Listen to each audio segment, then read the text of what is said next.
I gotta write names down and put them on snakes.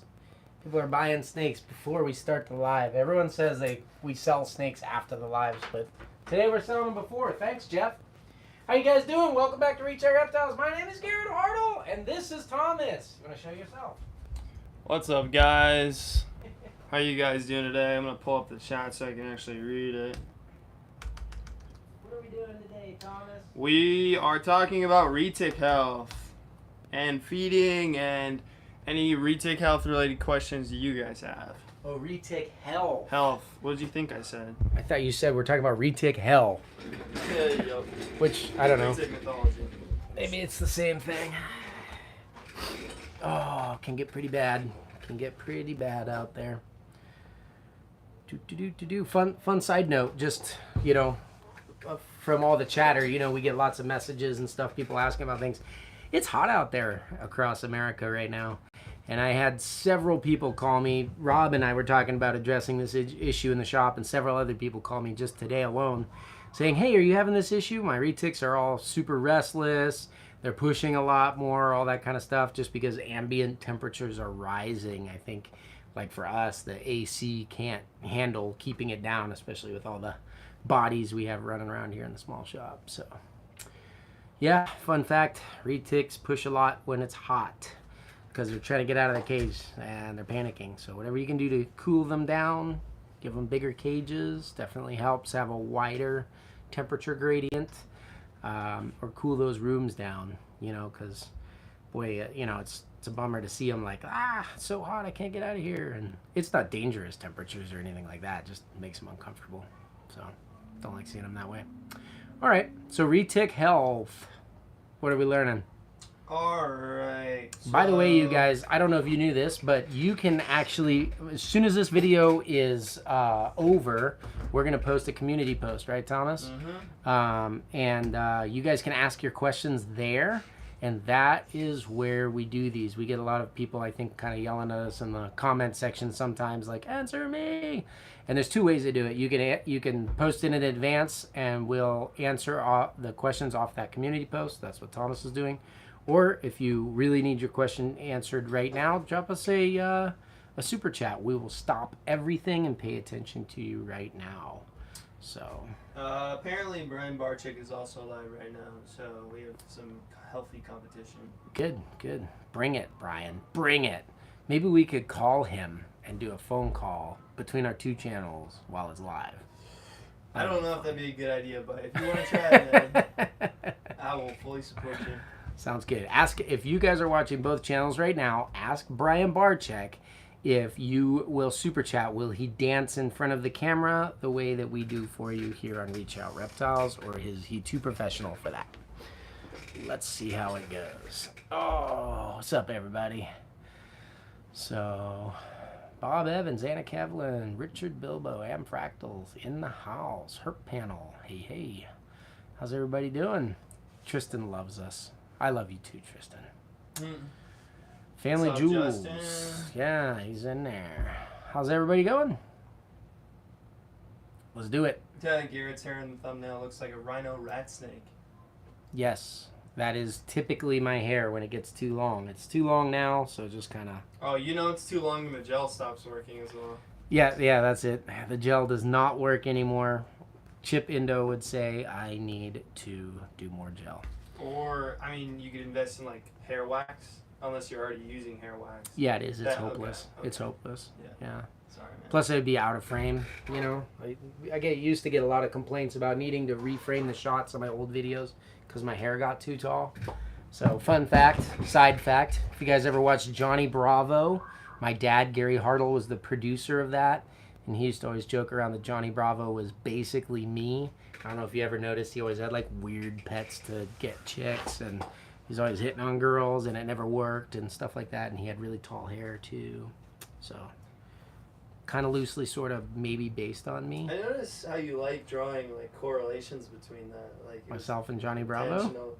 Oh, it was, well, it was created by somebody else. They created the character somewhere else. My dad just drew from my life experiences when he needed inspiration for dumb things that you could do. I'll agree with that. All right, first question. So, first question. Let's see. Summer Mitchell. What's up, Jeff? I know you've used Reptilinks in the past. Do you find most retics take them readily, and do you recommend them as a source of prey variety? I love them. Yeah, we actually have done videos on it and stuff. The cool thing is you can pick your species that you want. So you can mix up some iguana or quail, or, you know, I like to use the more exotic blends. Like instead of rodents like rats, they use rodents like rabbits. So it's going to have a different nutritional scale. So I think if you're using like rats, mice, African soft furs, or whatever you have available as sort of the staple diet, throwing something exotic in there every now and then just mixes things up. Most retics take them readily, but typically afterwards they drop it and they're like, wait, what is this thing that doesn't smell normal? And you got to pick it up and offer it to them a few times until they recognize it as food. But if you have a well-established animal, they're typically doing good. But, yep. Should we throw your number in the chat for people to send in super chat dances if they would like? Yeah, okay. Well, I mean, you don't have to worry about the first one because I already filmed Thomas earlier, so I have a super chat dance. Dang it. Almost snuck that one out of there. But yeah. So he's trying to make excuses and get you guys to do it. But if you want to feature your dancing skills, shoot me a text. It's 412-925-1933. Shoot me a little text of yourself, your kid, your dog, whatever, doing a super chat dance, and we'll feature you on the live here. Everyone else that's texting me right now, it's kind of hard to answer. I'm on the live here. Yeah, super chat dances take priority. That's it. Yep. What's up, Nathan Katz? Chip Endo says, name one of your males, Johnny Bravo.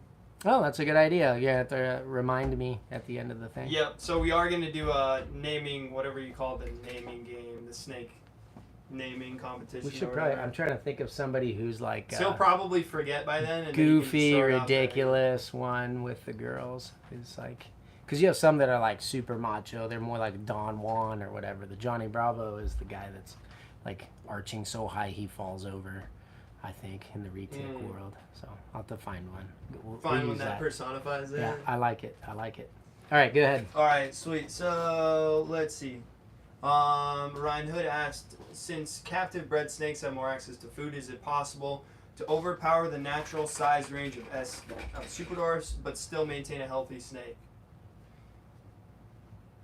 Run that one by me again. Basically, is it possible to overfeed a superdwarf but still maintain a healthy snake?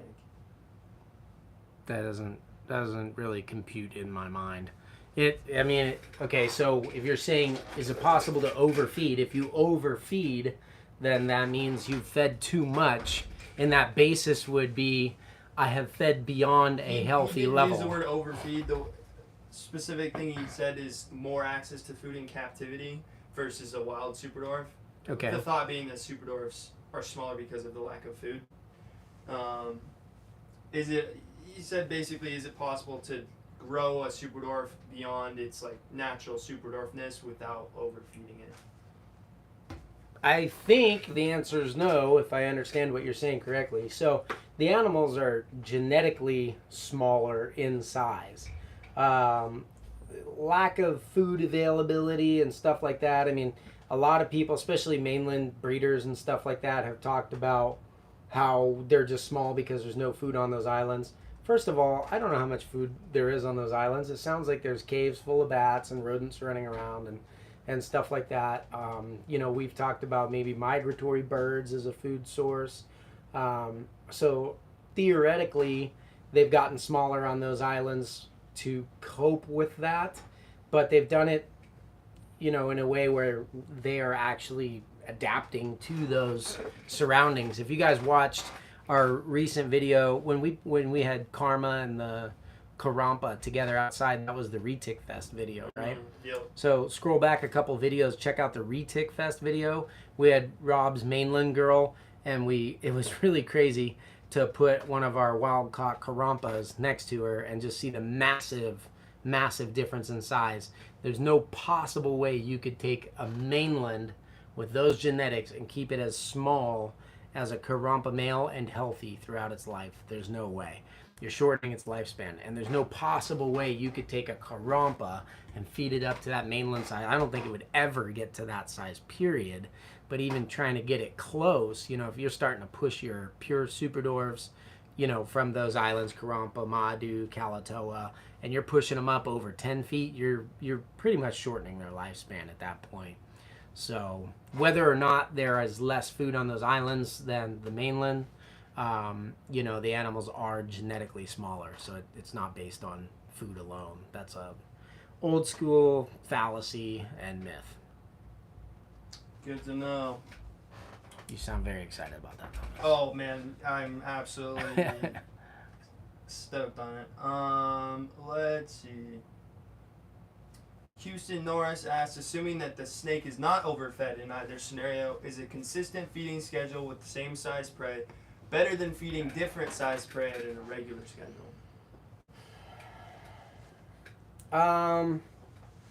No, you know, I would think that there's an advantage to breaking up the monotony and offering, you know, let's say there's a range of prey items that are safe to feed a snake, and you're within that range. I think you're fine to bump it to this side one time, that side one time, irregular schedule, keep the animals guessing. I think that that's fine. It's probably the same with you and I. I mean, I don't know.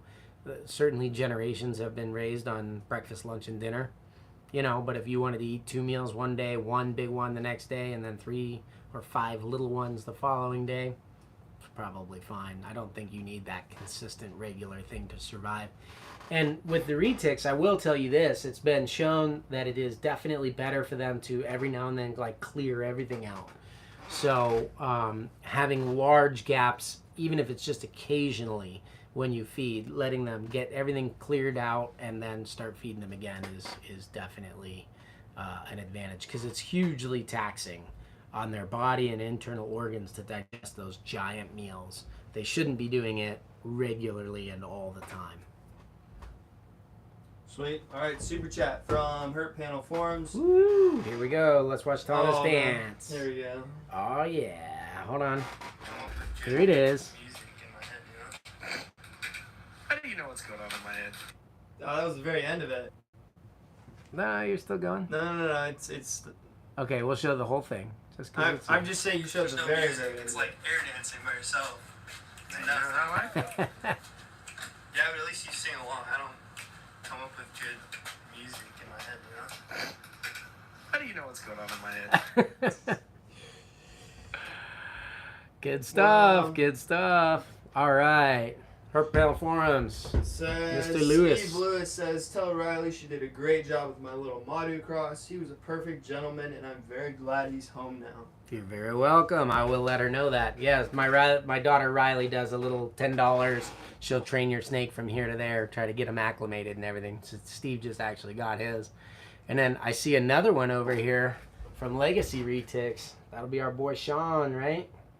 And he wants his. Oh no, I'm out of super chat dances. Looks like you have to dance live. I will have to dance live. All right, super chat dance our way in because he wants to see his refill. Hey, by the way, it's Ginger's birthday out there today too. So Ginger, this one is for you. Happy birthday. All right, let's see where your girl is at. I don't remember if she's over here or if she made her way over there yet. Bum, bum, bum, bum, bum, bum, bum, bum. Do you know what the next question is? I have to look at my computer. Where did she go? Here we are. Ooh, hotness. Look at this little nugget. Look at that. Lavender Golden Child, 100% het snow. We mixed some Kiowati into these to punch up the orange. It works. It's good. This thing looks so much deeper red in person than it does on there. Let's try this lighting. Come on, come on. Sean's already seen it though. He knows. That's just for the rest of you. How's that lighting do with the iPhone filters? It's still a little bit off. Yeah. It looks much more of like a peach, like a darker peach. Dark. Yeah. Orangey red. Pretty though. Got a couple of these things left. They're hot, man. The albino golden childs. Oh my goodness. It's just hard to get any more color than that. Oh boy, super chat from John Feely. Woohoo! John, what's going on? Dance like nobody's watching, Garrett.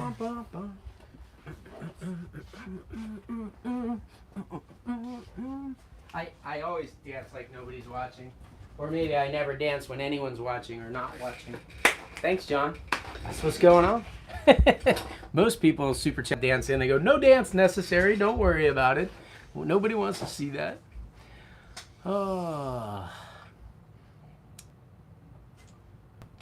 Legacy Retic says it is so red in person. Super dark red. Yo. Copycat. The answer is yes. We're working on it right now. Hopefully soon. All of our patrons know that. We have a lot of behind the scenes stuff going on with Patreon. That's what that whole Retic Fest thing was all about. So, all right. What do you got, Thomas? What do you got for me? Who wants to know what? All right, since there aren't prey items as large as pigs on the islands, how did the native snakes build up the calories to breed and lay or cycle? Would they just eat smaller prey much more often? If so, how would that affect the clutches they produced, opposed to captive bred? Well, first of all, I think you have to determine what island you're talking about. So here's one of the things I was saying about like limited food availability. Slayer and Jampea have smaller than normal retics, and there is a lot of larger prey items. I don't know about pigs because people bring pigs everywhere, but I know that there are, larger things like, what do you call those? Like slow lorises and stuff like that on those islands. Certainly with the people living there, there's going to be goats and stuff. So there's definitely larger prey items there. How do they cycle? I don't know. Before we really knew anything about the islands, I always had this image in my head that, there would be like a large influx of, say, nesting seabirds. You can imagine a little superdwarf swallowing up some, seagull type bird and just having plenty of food to lay eggs and all that kind of stuff. I think maybe, though, what might be happening is that they just eat a whole lot less often in the wild than they do here in captivity. And so what we think of having to give them this massive influx of food for breeding season is just because they need a shift from a little to a lot. And, if they're going from nothing to a little, that's enough of a shift for them in the wild versus here in captivity. To get that shift, we're kind of porking them out way more than they need anyways. Then we're having to feed them massive amounts or whatever to get them to breed. So I think that's some of it. Can I please join Morelia Python Radio again? I would love that. You got to hit up Eric and Owen. That's not my show. I don't want to show up uninvited. So, yeah, I love those guys. What a great show. We got stuff to talk about, too. Eric hasn't been returning my phone calls, but he's got some of my Bantang girls over there that are, like, of age. And I know he wanted to breed retics at one point. So, be kind of cool for Eric to produce pure Sulawesi's. I don't know. What do you guys think about that? That'd be a lot of fun. So... What's up, Tavian's World of Reptiles? I love the fetal pigs. I am surprised how much I like them. It's commenting for Jeff there, but I think they're a great meal. If you think about it, they've never eaten anything, so you think of them being like fatty or whatever, but they're not. They're nothing but skin, brain, and bone. So that's where all the vitamins and calcium are. I think it's a great way to do it. So, yup. All right, so we got a question on our YouTube post from Cody Shell. Says, what percentage of retic would you say have issues with pushing? I know on your videos you express it as often an issue of husbandry, but other people will often say it's just something that retics do. Dealing with swollen gums and other issues can be difficult when getting into retics, since this is not an issue with so many other species. Yeah, I mean... I think that percentage, though, is going to directly correlate to how many keepers have issues making their snakes uncomfortable. Retics know they're uncomfortable, they have a hard line, and they're like, nah, I ain't doing this. Other snakes might put up with it to the point of death. You know what I mean? You slowly roast them, and they wouldn't try to get away. Retics are like, I don't like this, I'm going to find a way out. I think I'm smart enough to do it. So, between... And I'm not picking on people's husbandry necessarily either. It's just like for example, I hate that a lot of times when you see a pushed face on a retic, I can tell you what kind of cage it's in. You know what I mean? If it's got this grate across the top of the eyes, then you're like, oh, you've got them in those freedom breeder tubs. Or if it's got 2 scabs here on the bottom jaw, you're like, all right, that's an animal plastics one where they put their face down those bypass doors and then they scrape their jaws on there. So there's these built-in inherent problems in the cages where they built those cages for much less demanding captives when it comes to like, I'm going to just sit here and put up with more abuse. You know, retics don't do that. I don't think that's the fault of the retic, though. I don't know that anyone would say even a superdwarf is a good beginner snake. It's much more of like an intermediate keeper type of animal because you have to have good husbandry. So, you know, it's, I mean, it's kind of like chameleons. They need arboreal cages with lots of ventilation. And if you're like, well, I've got a lot of problems with my chameleons dropping off branches and dying, you know, that makes them pretty hard to keep, you know, in my glass aquariums I keep using. Well, put them in a screen cage. They'll do fine, you know. You really should be able to work around the animal. Now, that being said, some retics are more active, never seem happy with anything, but those a lot of times are linked to animals that have a little bit more like neurological problems and stuff like that. So, and that can come in certain morphs, you know, just like it can with any of these snakes or whatever, but like jaguars in retics are the same thing as spider ball pythons. Those tend to push a lot, you know, super tigers, those kinds of things. So, you know, you can end up with animals that are, I don't know, by one hand, people say those animals are more tame, like a super tiger. But, you know, maybe they're just, all their neurons aren't firing correctly. So. All right, we got Andrew Acevedo in the chat. What's up, Andrew? What's up, Andrew? And how you doing, buddy? Fractals says, looking to sell my soul for a pair of pure Karampas. And then Luke, I'm your father, asked, what about a snake first aid kit? Do you have anything like that? A snake first aid kit? Or what would be some things you recommend for people to keep as a snake first aid kit? We've got them around. I mean, there's certain things that you want to have just for tools, but I mean, basic cleaning things. So I don't know if you want to type this out, but like chlorhexidine would be a good one. Do you want to spell that? You can do that, I'm sure. Chlorhexidine. Chlorhexidine. Sound it out phonetically for you. That's like a pre-surgical veterinary scrub. It's a blue concentrate. You put a little bit of that in water. So if they ever have any kind of cuts, scrapes, burns, you know, anything like that, you can give them a little soak with some of that, and it's not harmful to them even if they were to drink it or something. But it cleans them up really good. So that's really good. Providone iodine is really good for if you have you know, something like, well, we did a video the other day where one of my buddies had like 2 teeth that his snake had shed into its gums, and it caused like an abscess that we had to remove. It was like popping pimples on pythons or something like that in the video. Oh, that was the one in the video. Yeah, so providone iodine rinse to clean that kind of stuff out would be really good. Boy, you know, I'd have to really think through some of that stuff. But there's a lot of tools and everything. Richard Bilbo was kind enough to send us a whole kit for different kinds of, you know, things to, I don't know, lance a, you know, help me out. Abscess. Little ball of pus, yeah, abscess. We got a super Lance chat, and drain and stuff like that. Super chat. What's Anna up? Kevlin. Woo! Anna, how we doing? How you doing? She says, which snake do you think prefers your company with having different people around the shop now? How does its care differ from the others? My company in particular? You know, it's funny. I have a lot of snakes that like I'm totally cool with, but everyone like Rob will be like, "Whoa, watch out for that one. That'll come get you." Let's go look. Let's go see. Let's go find a friendly snake that mostly likes me.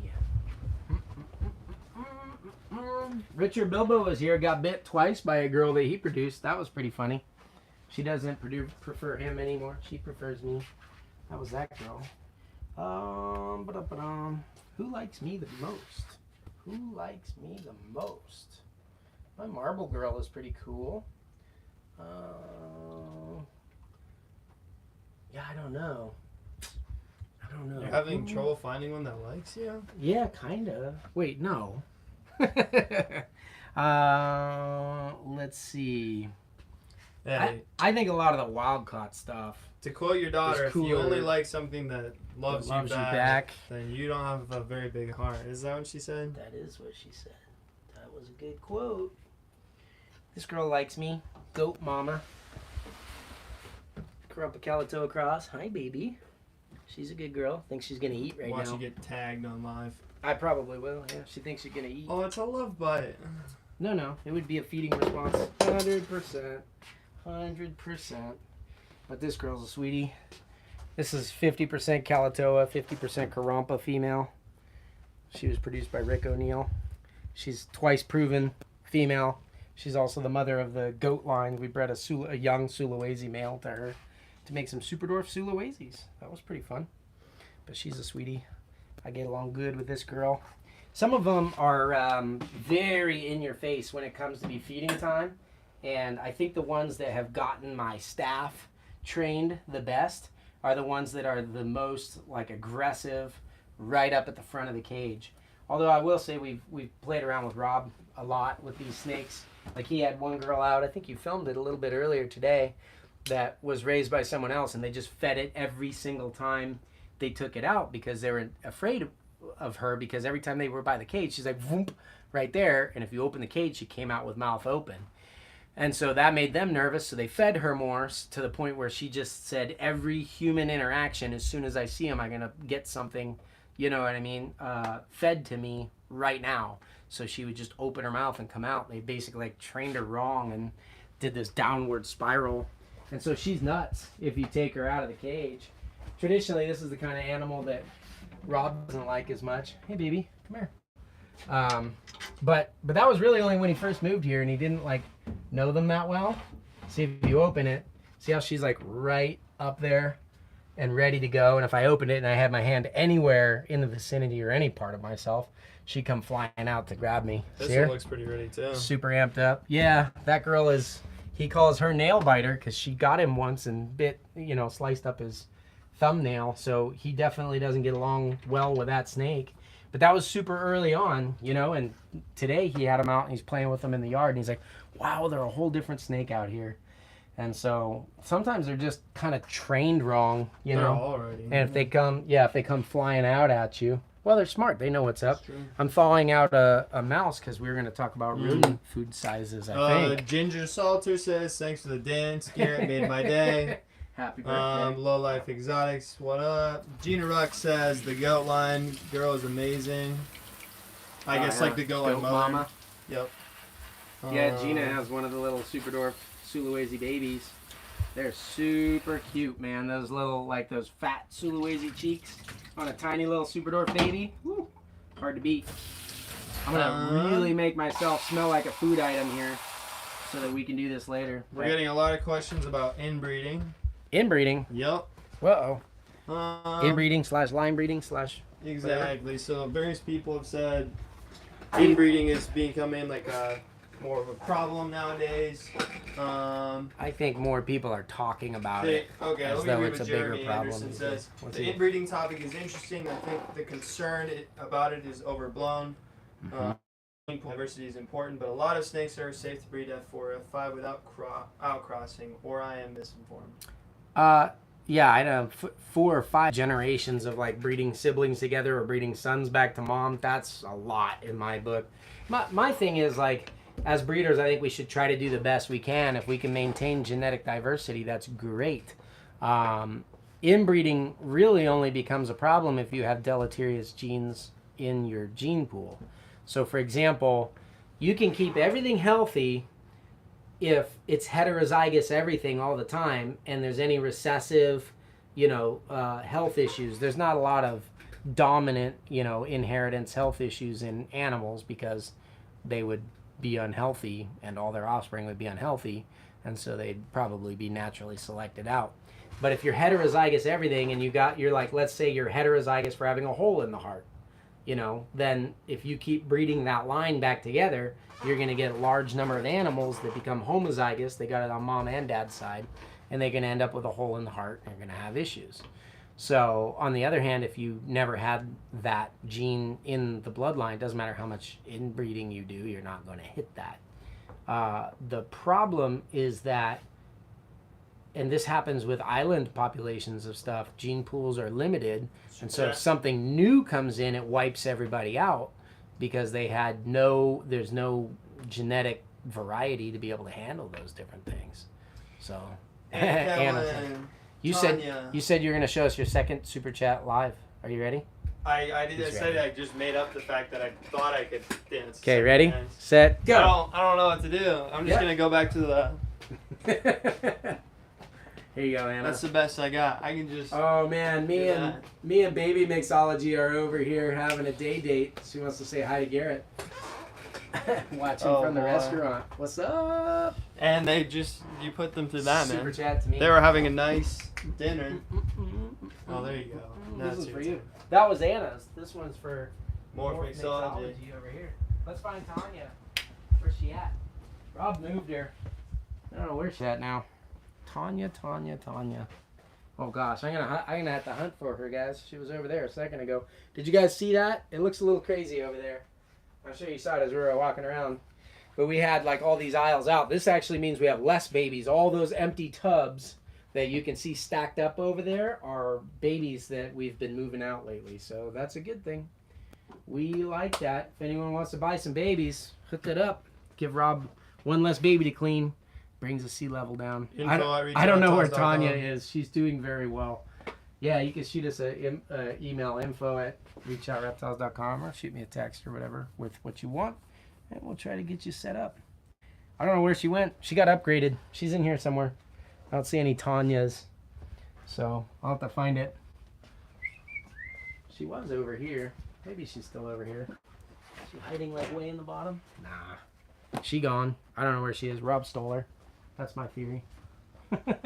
We'll find her for you, Anna. Tanya's doing really good, though. I love that snake. That's the Madu tiger for everybody that doesn't know what we're talking about. James Mitchell's in the house. If you guys missed it, I was just on James Mitchell and Chip Endo's podcast. That was good times. Although, James, I did feel a little bit like we were walking away being a bunch of like grumpy old-timers complaining about these new punk kids. So... he says, how's the Reach Dreams project going? It's good. We got our first clutch. Let's go take a look at one of our holdbacks.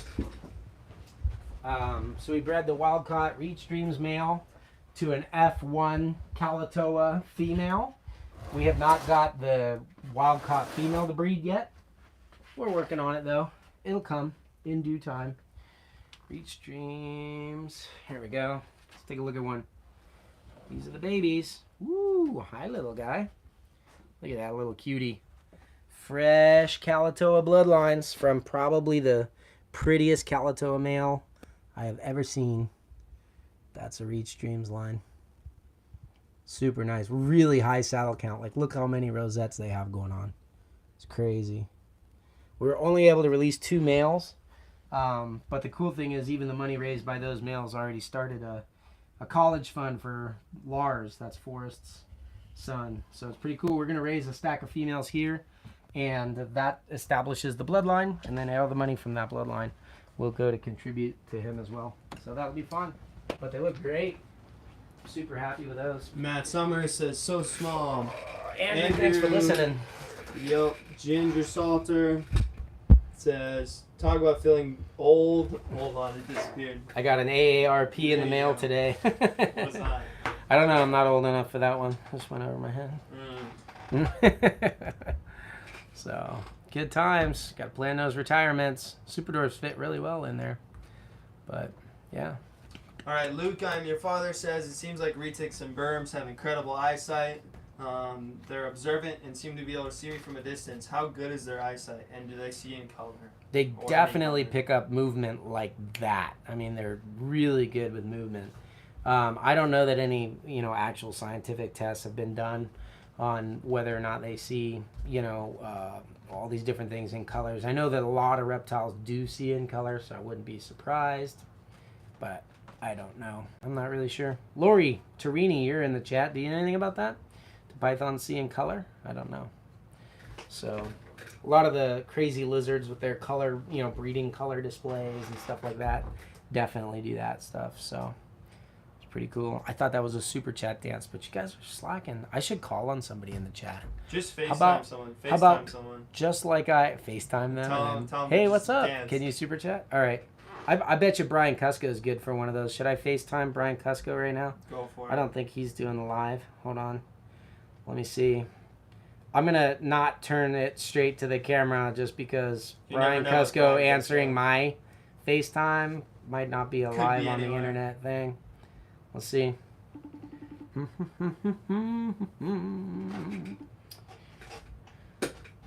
Tell him we're live right off the bat.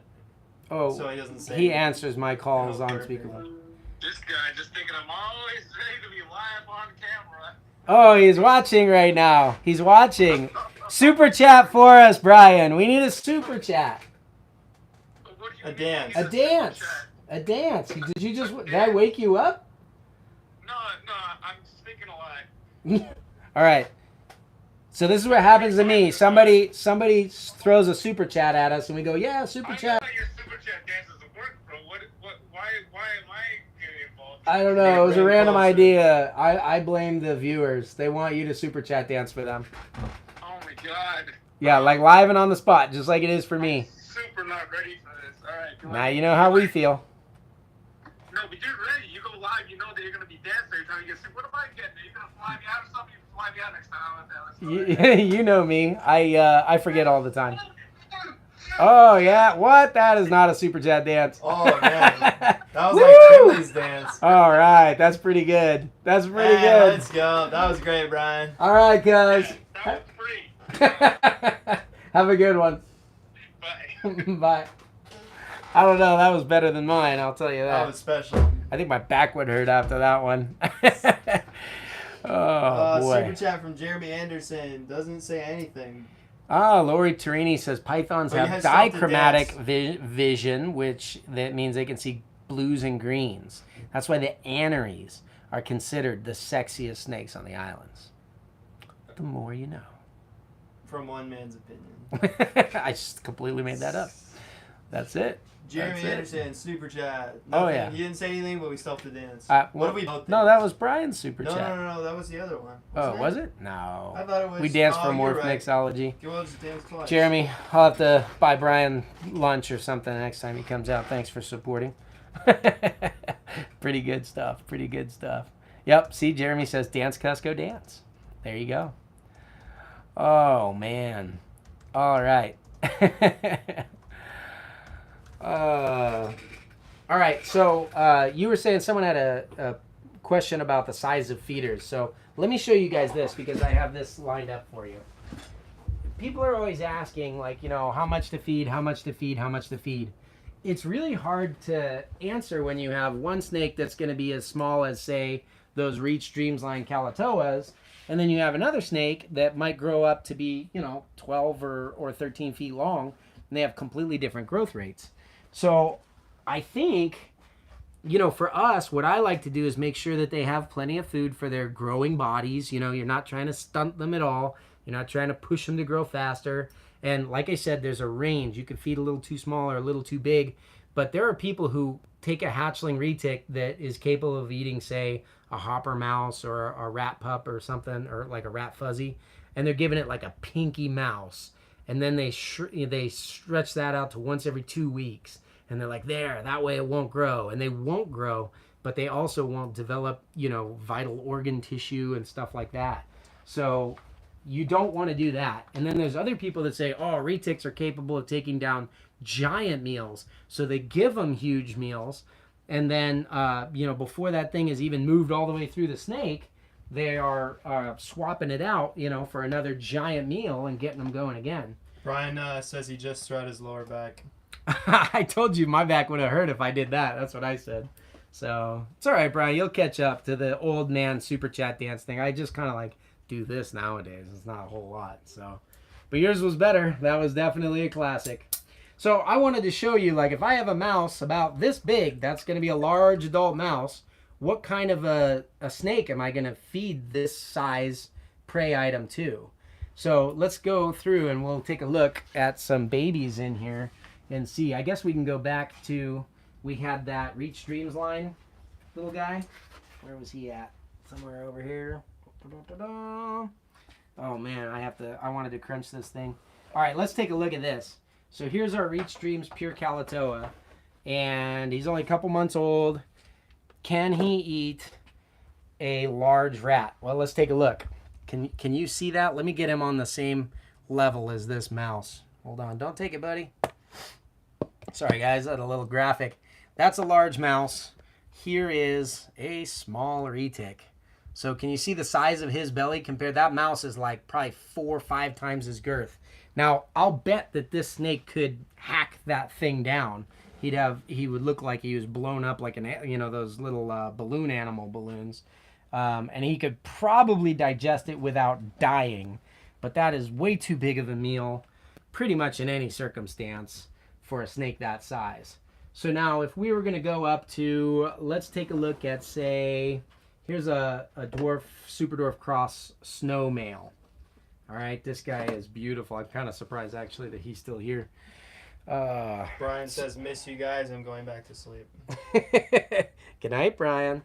So this is a really nice little, woo, easy buddy, like 42.5% Kalatoa and I think 9% Jamp or something. So technically a dwarf, but you're going to get super dwarf cross sizes at dwarf prices. It's probably the same age as that Reach Dreams Kalatoa. Here, let's take a look at the comparison of body sizes there. Don't bite it, buddy. Don't bite it. We're just showing. All right. So still, that mouse is like double the girth of this guy. Now, if you wanted to give this guy a meal like that every now and then, just to totally pork him out, I think that'd be fine. I think you could feed a little guy like this something that size, but I'd probably give him 2 weeks before you fed him again at a minimum, just to let him totally clear that out. So that wouldn't be a bad one. If you're feeding him though every week something that's easily twice his girth, you're slowly killing your snake. If you do that long term, it's just too much. Now, I don't think anything in these tubs, because that's about the biggest size that we're going to have in these kind of tubs, I don't think anything in these tubs is actually going to be, good with this size of a mouse. So let's move over here. And let's take a look at, okay, here we go. Here is somebody who would probably gladly take this mouse. This is a 1.5 year old Jampea. We're going to put this on Rob's super nice thing. And I'm going to try to not feed this snake. We'll see. Hey, baby. How you doing? Oh, sorry. Did I scare you? All right, let's take a look right here. Now, this snake, long and slender, 1.5 year old Jampea. Can you see the size difference between the mouse and the body there? Mm-hmm. That mouse is actually about the size of the girth of her body, maybe a little bit smaller, but this is a super long, well-grown retic. This is the kind of animal that I'm probably doing like a once every 10-day feeding on an animal like this. I'm not feeding her once a week anymore. So if I'm giving her something that's just her girth, it's really not going to leave much of a lump at all. And if I wait 10 days in between and I'm feeding out once every 10 days, that might be close to probably what they eat in the wild or whatever, but I am going to give them probably a little bit more than that because I don't think it's going to be a huge lump. So we need to find something that's in between size of this and size of that. So let me see here. Joseph says, how do you know when smaller. to use a hook? Is it dependent on the animal? Very open. Always use a hook. Yeah, go like this. Open the tub with the hook. That way your fingers don't get bit if they're waiting there to grab something. Pet them with a hook to let them know they're not eating. Hey, baby, like this. Scoop them out with a hook. And that's going to further, kind of have them snap out of that food mode and go, whoa, whoa, whoa, what's going on? So I don't know if you can see her size versus this is now a Tombolongan that's the same age as that Jampea. But a Tombolongan is a much smaller locality. So now if I stretch that out, you can see that mouse is much more, and these are a shorter, girthier locality too. So this one actually is, I think, a pretty good size meal for this girl if I'm feeding her once every 10 days because her girth is a little smaller than that mouse, you see? So let's go ahead and feed her, and then we'll try to come back around if she'll eat for me now that I messed her all up. Come on, girl. Hold on. Now I got to get back in food mode. Back in food mode, you. All right, let's try it. Here. Look. What's this? What's this? Come here. If you don't eat this, I have to find someone else this size. Hey, baby. Come here. What's that? Check it out. Bam! There it is. All right, so if you see her wrapped up there, you can kind of get a good idea for that size right there. Just a little bit bigger than her girth, and she should have a pretty noticeable lump. If I came back in here tomorrow and I looked for it, I'd still be able to see that lump. The following day, if I really knew I was looking for it, I could find it, but it'd be almost gone. I don't think you want to give them a lump like on a regular feeding basis that's taken 5 and 6 days to digest. That might be okay every now and then, but you're just really taxing their system. So in a captive environment where they do kind of have a more set routine, I think a meal that's, and we'll show you what the lump looks like on a meal like that. I think if you're giving your hatchlings that are growing once a week, just to make sure they have plenty of variety. And if you want to do it like 4 days apart and then 8 days apart, I think that's fine. But on an average, once a week. And then once they have like done the majority of their quick growth, because they grow very rapidly as youngsters, just like humans do, or any animal for that matter. But then they start to slow down, and it depends on the cross. With the little super dwarfs, that actually happens probably around Andrew 8 months. Acevedo says debatable. What's up? Debatable how? Bring it. Bring it. Hold on. I'm going to call you live, and we're going to debate it right now because I love this stuff. You know, if you have the snakes that are just genetically limited in size, they're doing that growth, you know, real quick, and then they're starting to slow down and get a little bit fatter. But if you have an animal that's meant to be huge, they're going to keep growing a lot. So let's get Andrew on the phone here. We got about 10 minutes before we're going to start doing the naming thing. Yeah. But Andrew's calling me out, so we'll call him. Call Andrew Acevedo. I think this is good stuff, and we got to let her eat her food anyway. Mm-hmm. We're debating it. We got the whole thing. Hello? Hey, what's up, buddy? What's up? I'm watching your live right now. I caught it for the first time in forever. Yeah, I know. And you were calling me out on something, but I don't know what, because I don't know when you said debatable.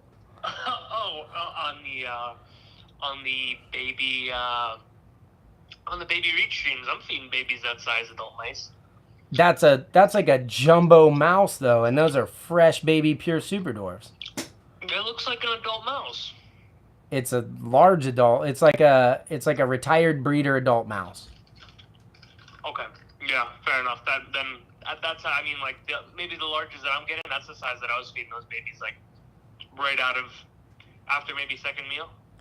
Yeah. Well, and that's actually a good point too, because a lot of people will call me and be like, "What size do I need?" And if you get them from different suppliers, they can vary different, wildly. And I know we do get rodents from different people, so it's yeah.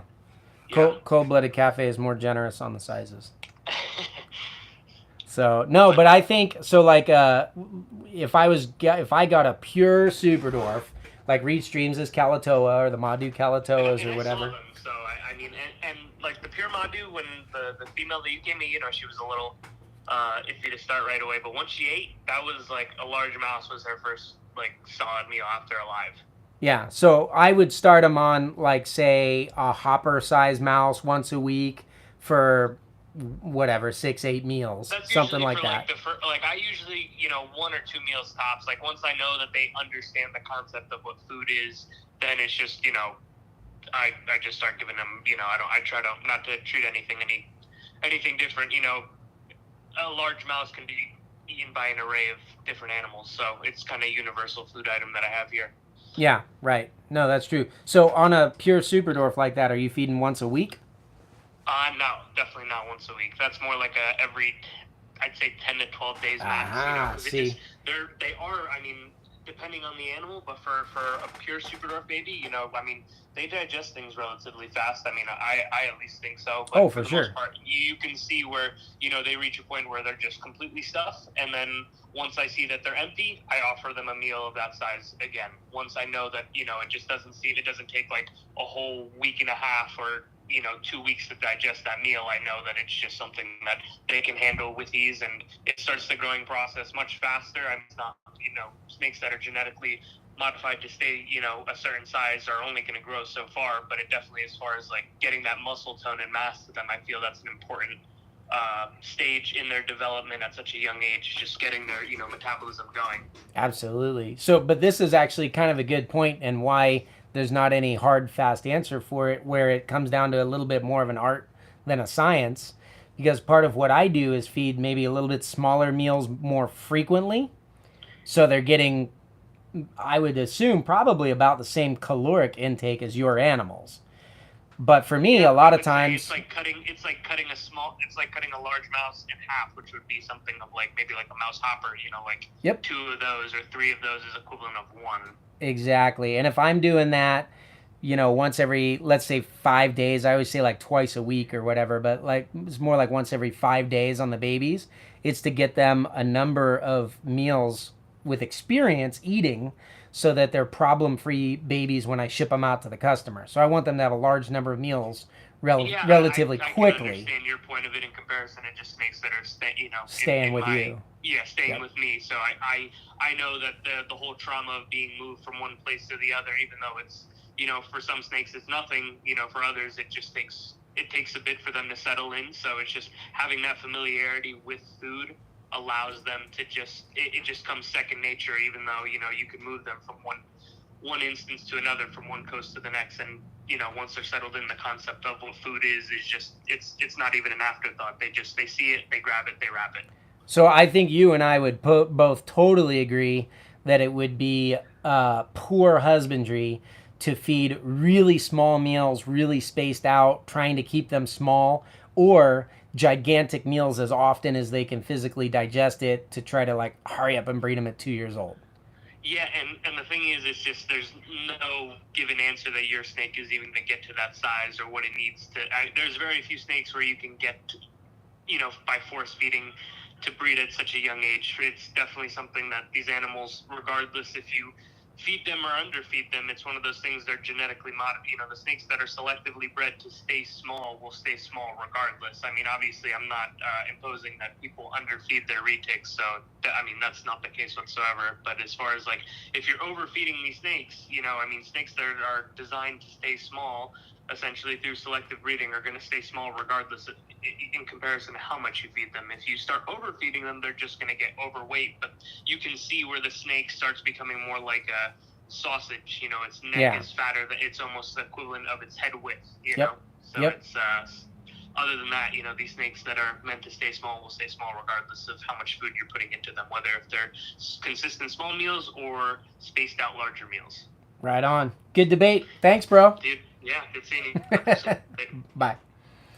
Well, there you have it, folks. There you have it. I would consider Andrew a guy who knows what he's talking about when it comes to super dwarfs. So, always fun to bring that kind of stuff on. Let's see. Anna wants to know, what size would Tanya eat? What's up, Anna? Thanks for the super chat dance. Ready? Go. I'm not ready. Everyone feels like they have to say that first. But like I was reading that, and then all of a sudden it was like, bam. Go. Don't throw your back out. Don't throw your back out. My back's already thrown out. That's like the man. dolphin dance. That goes with my call from last week's live. I was wearing some like headbangs. Very good. What size would Tanya eat? Tanya's eating like a small rat right now. So, and she's probably eating about once every 10 days to 14 days or something. So she's about 2 years, a year and a half or so old now. So good times. Very cool. So yeah, that's it. I mean, you're talking about, like Andrew's saying, he would feed basically twice the size meal I would, but half as often. I'd feed it twice as frequently, but we have different goals for the animals. But both of us have a general understanding of like what a baby snake needs from caloric intake in order to be healthy, thrive, and grow. You really don't want to push them outside of that on either end. Let's go name some snakes, yeah? And did you have something else for us, Thomas? No, I think that's it. Martial Law Morph said, "Hey Garrett, my little man slammed his first meal here. No problem, no hesitation." Yeah, there you go. Well, and that's why we do it. Like, a lot of times people feed him a few meals and say, okay, yeah, he's eating like 2-3 times. He should be good. But in my experience, sending out large numbers of babies, if they've eaten like 8 or 10 times, then they're in the routine. They know what's up, and we're kind of teaching them how to thrive on a captive offered diet before they get to you guys. So we're trying to do that work for you, and that makes it a lot better of a system for us to feed smaller, more regular meal in the beginning. But even then, I tell people just feed them once a week, and I'll recommend a larger size once they get there too. So let's see. First of all, we got Johnny Bravo. I don't want to disturb the Tombalongan yet. Not quite sure if she's got that sucker sucked down. Let's see. Ooh, Johnny Bravo is going to be our Anery Madu cross. That's a good one. This guy's funny. He was so funny the first time we started breeding him. He's like throwing arches, and he's this tiny little thing. He's Madu Kalatoa, so he's pure super dwarf, but from 2 different localities. And he's throwing these huge arches everywhere until he was literally like falling down and stuff. And the females he was breeding are many, many times his size. It was pretty fun. Hopefully you guys enjoyed the expert super chat dance from Mr. Cusco there, putting his back out for you. And the expert feeding advice from Andrew Acevedo. Look at that feed mode. Come here, buddy. That's why we use a hook. So we're petting him on the head. He took a bite at it. He's still looking. Now he's got his water bowl. Come on, Johnny Bravo. Let's go. Let's go. So he's still looking for food. But what we want to do is just give him a little pet. Say, hey, buddy, you're not going to eat. You're not going to eat. Are you still looking? You still looking? Let's make sure he's acting a little bit more curious. I'm just going to pull him off to show you here. So what we like to do on these lives is let you guys name them. Super chat from Ben Walker. There it is. What's up, Ben? How's it going? All right. Super chat. Let's do the... Uh-oh. Hey, nope. Go back in there. Go back in there. Hold on. Let's do the... Get the snake back in the tub. Super chat dance. No escaping. Hey, no escaping. Come here. Hey. With the fancy angles. Yeah, with the snake. Can you make it look like I'm dancing with the camera alone? Oh, yeah. I'm liking that. Yeah. All right. This is probably awful for the people watching. Sorry, everyone just threw up. All right. Well, there's Johnny Bravo. So we got one. What's next? What's next? Oh, what was the question? So he didn't say anything, but Jeremy Anderson said, another blank super chat. I'm not the only one. Copycat says I feed Capri small. Oh, am I mispronouncing it again? What's that? Remember Capri? Capri? Yeah. I remember there was a time where she told me how to I don't know what pronounce that. Okay, I feed Capri small frequent meals, and every like 3 weeks I let him have a larger meal. Oh, okay. With normal size meals in between. Yeah, there you go. And if you give them a larger... It's Capri. Ah, dang, I knew I was going to get called out. Oh, okay. Yeah, and if you give them a larger meal, just give them a little bit, space that out or whatever. You don't need to have such a big dinner if you had a whole pizza for lunch, right? So, okay, who are we going to name tonight? Let's see. Throw some name suggestions. We're gonna do a girl first.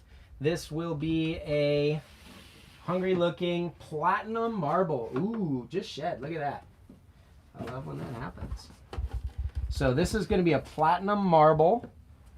Lori Torini, this is your guys' sister here. Hey, baby, don't think you're going to eat on me, okay? She's a beautiful little girl. High percentage super dwarf. She's 2 years old. 2019, yeah. 2 years old. 2-year-old female. This is a platinum marble super dwarf. So Posset Anery. Cute little thing. Super speckly. Bright yellow. I love the bluish gray. You know, those side spears, except they don't have spears because it's a marble. So they're all mixed up and all over the place. But she's a super cute little girl. What should we name her? We got a suggestion for Brittany. Brittany? Why? Because she's with blonde. one T. Like the Spears? The Spears Brittany? That's kind of... We have a suggestion of Paris. Brittany, Paris. Like Hilton? I'm going to like celebrity blondes here. Jelly Bean. Earth Kit. Door. With O-R-E at the end of it. Keep it coming. Brittany, Paris. Eartha Kit. Pina, like pina colada. Lindsay Lohan, Dory, Maybell. Isn't Lindsay Lohan like a redhead or? Yeah. Maybe we have to say that for some kind of Kiowati cross. What are you thinking? What am I thinking? Paris Hilton. I like Paris Hilton or Britney. For Britney Spears. I know all the people that like put it in there, so I feel like I'm biased. You know?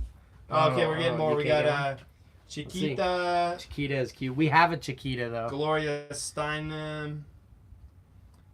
Pam. Rose. Pam. We'll do Pam because my wife loves The Office. So she'll be Pam, and that'll make Ashley like her Summer says more. free Brittany in all caps. Free Brittany. Was she the one that said Brittany? Yeah, that's Yeah. why I was laughing back here. You were but- like that. I can't pick it because I always No, pick Summer's name. Okay, Summer, I Andrew figure. says he's got to run. He says that was fun. Thanks, Garrett. Yeah, thanks, Andrew. Glad you popped in.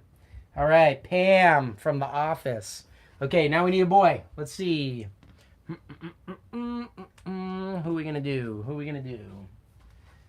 One of the boys. One of the boys. Bob Evans was thinking of Anderson Pam. Pam Anderson. Yeah, that works too. All right. Pam Poovey, Gabe, Jim. Hold on. Let me find the snake. Let's see. Let's go outside of the dwarf and super dwarf realm. How about that? And I have got a little youngster here. This guy's super food motivated. Come here, buddy. Come here, buddy. This is another rare locality called a Halmahera. Ooh, I remember seeing these once many years ago and thinking, man, everything from Halmahera is cool. I'm going to get one of those one day. And then I never saw them again. Everything from Halmahera, whether it's the scrub pythons or the blue tongue skinks or whatever it is, they're always super dark and iridescent. Let's move them over here and see if we can see. So what's kind of cool, these are almost like a naturally occurring IMG thing going on. Can you see the rainbow? Can you see the rainbow on there? Yeah. Look at that.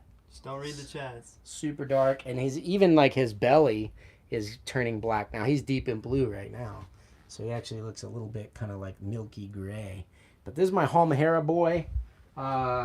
Please don't everyone email me asking if I'm gonna breed Halmaheras now. I actually have like 4 or 5 different pure locality, we'll call them projects, except I'm not doing anything with them. It's just one of those things where they were gone for so long. I would hate to see them disappear forever because nobody that cared enough ever kept them. So I just bought a group of them. They're kind of like the Bantangs. I did make goats with them later, but I just have them to have them. I love them. They're cool. They're my pets. I don't think that they are the best kind of like general public pets though. So I don't breed a lot of those. But Halmahera male. What is it? We got a lot of suggestions. You're supposed to pick this, right? Yeah, you call them out. I'll pick them. I was just clarifying there. Okay. That's a lot of pressure for me. So we got Gabe, Jim, Pam from Archer. Jim. It would have to be something I would breed to her. We're getting a bunch of office names. Yeah. Dwight. Someone says you can't name one Pam and not name the next one Jim. You can if it's a Halmahera. Food motivated, Kevin. Kevin. Oh, that's funny. Banner, Sam, Jet, Vader, Dario from Game of Thrones, which you probably haven't seen. Ferb, Bruce Wayne, Rodney, Charles Bronson. If I named all of my snakes after the breeders, they'd all have like 5 names. George, Charles Scoob, Bronson. Harry. We're getting a second for Bronson. Second for Bronson, or Rodney. Another one for Banner, Brandon, Ben Stiller. We're getting a lot. I think I'm going for Jet. We're going to do Jet on this guy. That's the most generic one out of all I of like them, man. it. No offense to whoever suggested it. Jet. Well, it's like Jet Li or Jet The New York Black. Jets. No, it's not like the New York Jets. You're going to make It's me the not same like name. it. No. It's like, it would be like Pirates. Except, I don't know how that makes sense. We're going with Jet. I like Someone Jet. said jet lag. It's easy. Yeah, it's like jet lag. Exactly. That's how I always feel. Jet. All right, I was guys. rooting for Bruce Wayne. Bruce Wayne. That's a good one. Yeah, we Jet can. plane. Hey, we still got about 500 of these to do. So join us next Wednesday at 6, and we'll be naming some snakes with you guys. Oh, wait. Let's look at the lump real quick before we go. You almost hit the button, Almost. didn't you? I just had to navigate around the cord. You're like, whoa. Super chat from Jeffrey L. Thanks for your time, Garrett. What's up, Can't wait Jeff? for my new baby boy. Yeah, thanks, dude. He completed the whole cycle. He bought it as we were going live and said thank you at the end. Okay, check this out. So this thing looked like it was exactly the same size as her, but look at the lump. Can you guys see that? Yeah. Look at that sucker hanging down. That's a pretty good lump. That's a nice full belly. It's not a huge belly where, like, now she could probably eat 3 of these things and be stuffed like there's no tomorrow. But I don't think there's any reason to do that. And honestly, with the varying of food, if we're feeding all these guys and someone was extra, you know, like didn't eat that week because they were in blue or whatever, and this one wanted an extra one, every now and then we would give them an extra one. But that's a good size lump. If you come back tomorrow, that lump is definitely still going to be there. You can see it hanging down in her belly. There's no question where that mouth stops and ends, right? That's a perfect size food lump for like a regular diet kind of thing. You want to make sure she's got plenty of fresh water. She's good to go. And we'll hit her again with a meal like that in about 10 days. That's it for us, guys. We'll catch you next time. Thanks, everybody.